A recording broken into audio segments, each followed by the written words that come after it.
அன்பான இனிய உறவுகளுக்கு வணக்கங்க. அனைவருக்கும் இனிய புத்தாண்டு நல்வாழ்த்துக்கள். கடந்தவைகளாக இருக்கட்டும், இனி நல்லவைகளாக இருக்கட்டும் என்று கூறிக்கொண்டு பாண்டியன் ஸ்டோருக்குள்ளே போகிறேங்க. கோர்ட்டுக்கு போகணும் அப்படின்னு சொல்லிட்டு போலீஸ்காரம்மா சொல்லிடுறாங்க. என்னது கோர்ட்டா அப்படின்னு பாக்கியம் அலறப்போகிற சீனு தாங்க இந்த இதில் ப்ரிடிக்ஷனாக பார்க்க போகிறோம். அன்பான இனிய உறவுகளுக்கு வணக்கங்க. இப்போ பார்த்தீங்கன்னா எல்லாட்டையும் விசாரிச்சாச்சுமா. விசாரித்ததில் எல்லாருமே நல்லவங்களாக தான் தெரியுது அப்படிங்கிறாங்க.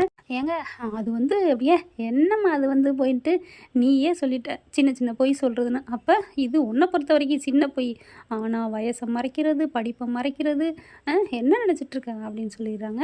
ஆனால் ஒன்றுங்க, இந்த நாடகத்தில் இவங்களை பொறுத்த வரைக்கும் பாண்டியன் கோமதி குடும்பத்தை பொறுத்த வரைக்கும் தங்கமயில் குடும்பம் பழசு செஞ்ச பொய்க்காண்டி வெறுக்கலைங்க, கோவம் இல்லைங்க. நமக்குமே இனிமே தங்கமயில் எப்போ இந்த மாதிரி ஒரு இன்னைக்கு முட்டாள்தனமாக நடந்துக்கிட்டாங்க, கையெழுத்து போட்டு கொடுத்துட்டாங்க இல்லையா, அதுதாங்க. முன்னாடி நடந்த கோவம் கூட இல்லைங்க, இப்போ நடந்த தப்புக்காக தான் சரவணனுக்கும் தங்கமயிலுக்கும் டைவர்ஸை கொடுத்துட்டு வேறு கல்யாணம் கூட பண்ணுங்க. அதாவது பொம்பளை பிள்ளையாக இருந்தால் நம்மளுக்குமே அந்த தோணுதுங்க. இவ்வளோ ஒரு பொய்க்காரியோடு எப்படி தாங்க வாழ முடியும்? சரவணை சொல்லி அழுகையிலே பாவமாத்தனங்க இருக்குது. கரெக்டாக இல்லையான்னு கமெண்ட்ஸில் சொல்லுங்கள். அதனால் கோர்ட்டுக்கு போயிடுன்னு சொல்லிடுறாங்களே. பாக்கியம் ஐயோ கோர்ட்டுக்கெலாம் போனால் துருவி கேள்வி கேட்பாங்களே. நம்ம மகள்கிட்ட ஒன்று கேட்டால் பொட்டுன்னு பட்டு உடச்சிருவாள் தேங்காய் மாதிரி. இல்லை மேடம் அப்படிங்கிறாங்க. அதெல்லாம் முடியாதுமா, நாங்களே என்னம்மா பண்ண முடியும்? இல்லைங்க, அவங்கள மிரட்டி உருட்டி இங்கேயே வாபஸ் வாங்குறேன், என் பிள்ளைய கூட்டிகிட்டு போங்கன்னு சொல்லுங்கள் மேடம், ப்ளீஸ் மேடம் அப்படின்னு கெஞ்சுறாங்க. ஐயா எல்லாமே ஓம்பகன்னு தப்ப வச்சுக்கிட்டு அப்படின்னு வர்றாங்க. அவங்கள எல்லாத்தையும் கூப்பிட்டு வச்சு பேசுகிறாங்க. சரிங்க, நாளைக்கு கோர்ட்டுக்கு கொண்டு போகிறோம், இன்றைக்கி உங்களை எல்லாத்தையும் நாங்கள் ஜெயிலில் போடுறோம் அப்படிங்கிறாங்க. முத்துவேலும் சக்திவேலும் பரவாயில்லைங்க, இன்றைக்கி மனிதாபிமுள்ள மனுஷனாக நடந்துக்கிட்டாங்க. போட்ட வெள்ளை சட்டைக்கு உதாரணமாக நடந்துக்கிட்டாங்க, மனசும் வெள்ளையாக காமிச்சிக்கிட்டாங்க. என்னமோ ஆச்சரியமாக இருக்குங்க. இங்கே பாக்கியம் குடும்பம் இவங்களுக்கு பகை தீர்த்தாலும் பகையாக இருந்த இந்த குடும்பம் நல்லா பேசிடுச்சு. பாண்டியன் மேலே செம்ம கோபத்தில் இருக்காங்க இன்னமும். ஆனாலும் இந்த மாதிரி ஒரு பொண்ணை குடும்பப்படுத்துகிற அளவுக்கு அவர் கெட்டவர் இல்லைன்னு முத்துவேலு சொல்லலை. அங்கே தான் நிற்கிறான் முத்துவேலு அப்படிங்கிற மாதிரி இருக்குது. அதுக்கப்புறம் பார்க்குறாங்க, மீனா பேசுகிறாங்க, வக்கீலும் பேசுகிறாங்க. இங்கே பாருங்கள், அவங்க பொய் சொன்னாங்கிறது நல்லா தெரியுது, அவங்களே ஒத்துக்கிட்டு இருக்காங்க மேடம். அப்புறம் என்ன மேடம், இந்த லேடிஸாவது விட்டுருங்களேன் அப்படிங்கிறாங்க. அப்புறம் அவங்களுக்கும் புரியுது. ஓகே அதெல்லாம் விடாதீங்க அப்படின்னு பாக்கியம் சொல்ல அப்படின்னு மிரட்டுறாங்க போலீஸ்காரங்க. நீனே சொல்லியிருக்க, பொய் சொல்லியிருக்கேன்னு, ஏதோ கேஸுக்காண்டி அவங்கள உள்ளுக்க போடுறேன் அவ்வளோதான், மற்றபடி அவங்கெல்லாம் பண்ணலன்னு தெரியுது, நீ பொய் சொல்லியிருக்கிற, அதுக்கு பொய் சொன்னதுக்கு பிராய்ச்சித்தமாக அவங்க சின்ன பிள்ளைங்கள விட்டுறேன் அப்படின்னு அவங்கள எல்லாத்தையும் விட்டுட்டு கோமதி மற்ற 4 ஆம்பளைங்களையும் கொண்டே போட்டுறாங்க. எங்கேயுமே நடக்காத அநியாயம், உலகத்தில் நல்லவங்களுக்கு காலமே இல்லையா அப்படிங்கிற மாதிரி தான் தோணுது. ஆனால் கிளம்புங்க, நாளைக்கு கோர்ட்டில் பார்த்துக்கலாம், நாங்கள் நாளைக்கு சப்மிட் பண்ணுறோம் அப்படின்றாங்க. அந்த போலீஸ்காரம்மாவுக்கே தோணுது அவங்க பக்கம் எந்த தப்பு இல்லைன்னு. அடுத்து இங்கே வீட்டுக்கு போயிட்டு தங்கமேலு கோர்ட்டுக்கு போகுதடி. அம்மா என்னம்மா, நான் வரமாட்டேன், நீ வர முடியாதுன்னு சொல்ல முடியாதுடி. ஏன்னா போலீஸ் ஸ்டேஷனுக்கு வேணாலும் நம்ம சப்பை கட்டிடலாம், ஆனால் கோர்ட்டுக்கு போகாமல் இருக்க முடியாதுடி. அப்புறம் ஏம்மா இப்படி பண்ண அப்படின்னு தங்கமேல் கேட்க, நான் என்னடி பண்ணுவேன், இங்கே ஸ்டேஷனில் வச்சே அவளுகளை மனசை சம்மதிக்க வச்சிடலான்னு நினச்சேன்டி, ஆனால் அந்த கேஸ் இப்படி போகும் நினைக்கலையே அப்படின்னு 2 பேரும் உட்காந்துக்காளு. இங்கே பாருமையில் உன் வாக்கில் தாண்டி இருக்கு உன் வாழ்க்கை, நீ ஆமான்னு சொல்லணும். அம்மா நான் எப்படிம்மா சொல்லுவேன், 2 கேள்வி உலுக்கி கேட்டால் நான் பொலன்னு கொட்டிடுவேம்மா, கொட்டுனீன்னு உன்னை விளக்கி விட்டு போயிடுவாங்கடி, ஆமான்னு சொன்னால் அப்படிங்கிறதுல சுடர் அம்மா வேணாம்மா, இப்படிலாம் சொன்னால் தப்புமா, அவங்களாம் உள்ளர போனாங்கன்னா எப்படிம்மா அக்காவை ஏற்றுப்பாங்க, உள்ளர போக மாட்டாங்கடி, நான் சொல்லிடுவேன், ஒன்றும் இல்லையா, நாங்கள் கேஸை இப்போயே வாபஸ் வாங்குகிறோம், என் பிள்ளை தங்கமான பிள்ளை அவங்க வீட்டுக்கு ஏற்றுக்கிட்டால் மட்டும் போதும், எங்களுக்கு ஒரு பிரச்சனை இல்லை, நான் சொல்லிடுவேன். அதனால் மயிலே நீ ஆமான்னு மட்டும் சொல்லிட்டு இந்த ஆத்தா பேச்சு கேள்வின்னு சப்பை கட்டி காலையில் எழுந்திரிச்சு குளிப்பாட்டுது. கோர்ட்டுக்கும் போகிறாங்க. இங்கே வீட்டில் எல்லோரும் அழுதுட்டுருக்காங்க. மீனா சும்மா இல்லை, சித்தப்பு மீனா கதிர் தான் போயிட்டாரே, சித்தப்புலேருந்து மீனா எல்லாம் மும்பரமாக வேலை செய்கிறாங்க. இவங்களுக்கு எதிராக தங்கமயில் குடும்பம் எடுத்த விடு அங்கெங்கேன்னு இருக்காங்களே, அவங்ககிட்டலாம் போய் விசாரிக்கிறாங்க. அவங்ககிட்ட வாக்குமூலமாக வாங்கிக்கிறாங்க. அவங்கள பிராடு குடும்பம், 5 பைசாவுக்கு புண்ணியம் இல்லாத குடும்பம் அப்படி இப்படின்னு எல்லாத்தையும் வீடியோவோட ஆதாரம் கலெக்ட் பண்ணிக்கிறாங்களா. அடுத்து கோர்ட்டு நாளும் வருது, கோர்ட்டுக்கும் கேஸ் போகுது, எல்லாத்தையும் விசாரிக்கிறாங்க. பாக்கி இருந்துட்டு என் பிள்ளைய குடும்பப்படுத்திட்டாங்கங்க. காலையில் 4 மணிலேருந்து 12 மணி வரைக்கும் என் பிள்ளைய வேலை வாங்குவாங்க, அப்படி இப்படி. ஏன் 2 கடைக்கு பைய தூக்கிட்டு போவா, சாப்பாடு கொண்டுக்கிட்டு. இதெல்லாம் அந்த பிள்ளையா விரும்பி பார்த்தது, இதெல்லாம் கேளுங்க, இல்லையா ஆமான்னு அப்படிங்கல பாண்டியன் குடும்பம் ஆமாங்கிறாங்க. அது அந்த பிள்ளையா விரும்பி செஞ்சிச்சு அப்படிங்கிறாங்க. இல்லை மேடம் இதுதான் படுத்தி எடுத்தாங்க அப்படிங்கிறது பாக்கியம். அடுத்து முத்துவேல் சக்திவேல் எதிர் குடும்பத்தில் குடும்பத்தில் கேட்குறாங்க. அவங்களும் இது குடும்பத்துக்கு ஒன்றுமே 10 பைசாவுக்கு புண்ணியம் இல்லைங்க. அவன் கடங்காரங்க ஒரு வேலை இல்லைங்க. 80 பையன் போட்டதெல்லாம் சும்மாங்க. இவன் என் வீட்டுக்கே திருட வந்தாங்க அப்படி இப்படிங்கிறாங்க. ஐயையோ இல்லை இல்லை அப்படிங்கிறாங்க. அடுத்து அவங்களும் போயிடுறாங்க. அடுத்து அக்கம் பக்கம் 2 விசாரிக்கிறாங்க. கோமதி குடும்பம் நல்ல குடும்பம்னு தான் சொல்கிறாங்க. ராஜியும் மேடையில் போயிட்டு எங்கள் அத்தை எங்களை ரொம்ப நல்லா பார்த்துக்கிட்டாங்க. 3 பேருமே பிள்ளையாக தான் பார்த்துக்கிட்டாங்க. அவள் அண்ணன் மக அதனால பார்த்துக்கிட்டா. அவள் வந்து பணக்காரி வேலை பார்க்குறா கவர்மெண்ட்டில், அதனால அவளை பார்த்துக்கிட்டா அப்படிங்குது பாக்கியம். எல்லாத்துக்கும் பதில் சாரா மாதிரியா வைக்குது. ஐயோ அப்படிலாம் இல்லை, என் சம்பளம் எல்லாமே ஏட்டதான் இருக்குது அப்படிங்கிறாங்க. மெயினாக 1 பைசா கூட எங்கிட்ட அவங்க வாங்கினதே இல்லை. எங்கள் 3 பேர் நகையுமே லாக்கரில் தான் இருக்குது அப்படி இப்படிங்கிறாங்க. மீனா சொன்னாலும் இங்கே என்ன பண்ணுறாங்க, அதுக்கப்புறம் எங்கே சம்மந்தப்பட்டவங்களை கூப்பிடுங்க அப்படிங்கிறாங்க. தங்கமயில்கிட்ட அப்படி தேத்தி மேலே ஏற்றுறாங்க. கூண்டில் நிற்கிது. அப்படின்னு சொல்லிக்கிட்டு வக்கீலுங்க தான் கைதேர்ந்தவங்களாச்சே கேள்வி கேட்க ஆரம்பிக்கிறாங்க. சொல்லுமா, அந்த வீட்டில் உங்களுக்கு எத்தனை நாள் கொடுமை நடந்துகிட்ருக்கு அப்படிங்கல.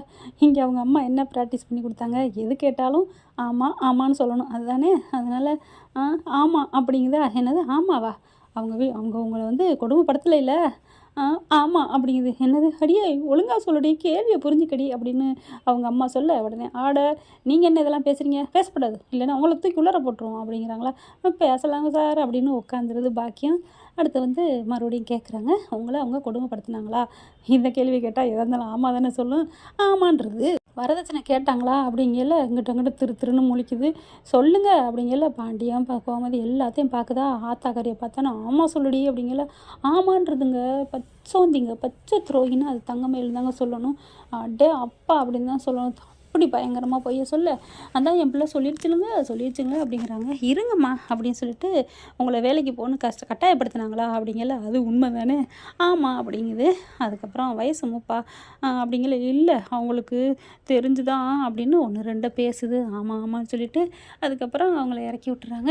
இப்போ என்னங்க, அந்த பொண்ணு உங்கள் மேலே குற்றச்சாட்டு வைக்கிதே வரதட்சணை கேட்டிங்கன்னு, இதுக்கு மேலே என்ன பண்ண முடியும் அப்படிங்கிறாங்க.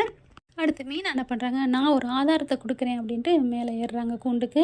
இவ என்ன பண்ண போகிறான்னு தெரியலையே அப்படின்னு பார்க்குறாங்களா. அப்போ வக்கீல்கிட்ட கொடுக்குறாங்க. பார்த்தா பத்திரிக்கைங்க எம்ஏன்னு படித்து போட்டிருக்கு. இங்கே பாருங்கள் எம்ஏன்னு போட்டிருக்காங்க அப்படின்னு சொல்ல, அப்படி என்னம்மா இது அப்படிங்கல. பாக்கி என்ன பண்ணுது, கூண்டில் இருந்துட்டு நாங்கள் சொல்லிட்டோம் 12 தானே, எங்களுக்கு பெருமையாக இருக்கணும்னு அவங்க தான் சொன்னாங்க அப்படிங்கல. இல்லைங்க சுத்த பொய் அப்படிங்கிறாங்க. அப்புறம் வந்து வயசு மூப்புங்கிறதையும் அவங்களுக்கு எல்லாம் தெரியுங்கிறாங்க. அதுக்கப்புறம் போலீஸ்கார அம்மாவுக்கே தெரியும்னு அவங்கள கூண்டில் ஏறி கேட்குறாங்க. அவங்களும் ஆமாம் 2 பொய் சொன்னேன்னு ஒத்துக்கிட்டாங்க. இவங்க தான் பொய் சொல்லியிருக்காங்க, அவங்களுக்கு தெரியாது வயசு மூப்புலாம் அப்படின்னு பாண்டியன் குடும்பத்துக்கு ஆதரவாக இந்த போலீஸ்கார அம்மாவும் பேசுது. ஐயையோ இந்த போலீஸ்காரம்மா அவங்களுக்கு சப்போர்ட்டாக பேசுது, அவங்கக்கிட்ட பணம் வாங்கிட்டாங்க போல இருக்குது அப்படின்னு சொல்ல, வாய மூடு அப்படிங்கிறாங்க நீதிபதியை. என்னம்மா என்கிட்டே பேசுவியா, எனக்கு என்னமோ இவங்க மேலே தான் டவுட்டாக இருக்குது சார் மேடம் அப்படின்னு சொல்லிட்டு போலீஸ்காரம்மா இறங்கி போயிடுது. ஐயோ அப்படின்னு சொல்லிட்டு பயத்தோடு இருக்க மறுபடியும் மீன் என்ன சொல்லுது, இன்னும் ஆதாரம் இருக்குது அப்படின்னு சொல்லிட்டு அங்கே போய் வீடியோ எடுத்துருந்தாங்க இல்லையா, அதை எல்லாத்தையும் காமிக்கிறாங்க. அதை பார்த்துட்டு எல்லாருமே அந்த குடும்பத்தை கழுவி தான் ஊற்றுறாங்க. 10 பைசாவுக்கு புண்ணியம் இல்லைங்க, அவளாவது 80 போட்டிருக்குது, அந்த நகையை போய் பாருங்கள், பெரும் பித்தாலையாக இருந்தாலும் இருக்க போகுது அப்படிங்கிறாங்க. ஓ அப்படியா, ஆமாம் 12வது கூட படிக்க வைக்க முடியலை, சோத்துக்கு வழி இல்லை, தினைக்கும் 3 வேளைக்கு 1 வேளை தான் சாப்பிடுங்க, அதுவும் ஹோட்டலில் வாங்கிட்டு வந்து சமைச்சு சாப்பிட்டா காசு செலவாகும்னு, அதுக்கெல்லாம் குடும்பமாங்க, எப்படிங்க அந்த வீட்டுக்குள்ள வந்து விழுந்தீங்க அப்படின்னு ஆளாளுக்கு பேசுகிறது காமிக்க. போதுமா, அக்கம் பக்கத்துக்காரியே கோவத்தில் இருக்காளுங்க, அதனால அப்படி பேசிட்டாளுங்கம்மா, சும்மா இருமா அப்படின்னு திட்டி விடுறாங்க பாக்கியத்தை. அடுத்து பார்த்தா இவ்வளவும் போக வேலைக்கு அனுப்பியிருக்காங்க. அதாவது பாண்டியன் குடும்பத்துக்கு எல்லாம் தெரிஞ்சிருந்தா டீச்சர் வேலைக்கு அனுப்புவாங்களா அப்படின்னு மீனா சொல்லுது. ஆமாங்கிற மாதிரி யோசிக்கிறாங்க. கருக்கலைப்புன்னு சொல்கிறாங்க இல்லையா, அதை பாருங்கள். அதை வந்து அந்த பண்ணனான்னு சொன்ன அந்த டாக்டரே கூப்பிட்ருக்கேன் அப்படின்னு டாக்டரை வர வைக்கிறாங்க. டாக்டர் கையில் விழுந்து கூட்டிகிட்டு வராங்க மீனா. அவங்க வந்து சொல்லிடுறாங்க, அவங்க வரையில் எதுவுமே இல்லைங்க, அவங்க கர்ப்பமாகவே இல்லை ஃபஸ்ட்டு அப்படின்றாங்க. போடுறா சக்கை அப்படிங்கிற மாதிரி. அப்படியே அப்பா செந்திலுக்கு பெருமை தாங்கலை, நம்ம பொண்டாட்டி இவ்வளோ துள்ளுறாளே அப்படிங்கிற மாதிரி பார்க்குறாரு. அப்படியே நீதிபதிக்கு ஒன்றும் இதாகலை. அடுத்து பார்த்தா இன்னொன்று சொல்கிறேன் அப்படின்னு பெட்டியிலேருந்து நகையெல்லாம் காமிக்கிறாங்க. இவங்க 80 பவுன் நகை போடவே இல்லை. அக்கம் பக்கத்துக்காரவங்க சொன்ன மாதிரி பாருங்கள் அவ்வளோ பித்தாலை.